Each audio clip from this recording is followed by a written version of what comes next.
Assalamu alaikum warahmatullahi wabarakatuh. Thank you so much for clicking on this video. Welcome to Saturday's class. This is Lessons with Miss Fatma. Today we're going to learn vegetables in Somali. Vegetables, Qudaar. Again, vegetables, Qudaar. We're starting with potato, barado. Potato, barado. Garlic, TOON. Garlic, TOON. Onion, BASAL. Onion, BASAL. CAPSICUM, BARBARONI. CAPSICUM, BARBARONI. CABBAGE, KABBAGE.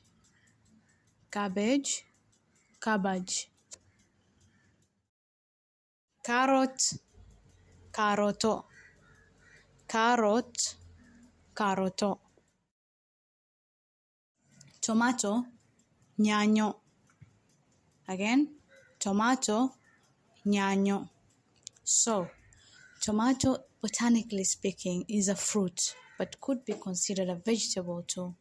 In my context, it's a vegetable. Beans, DIGIR. Beans, DIGIR. MAIZE, SABUUL. MAIZE, SABUUL. Mushroom, LIKAHA. Mushroom, LIKAHA.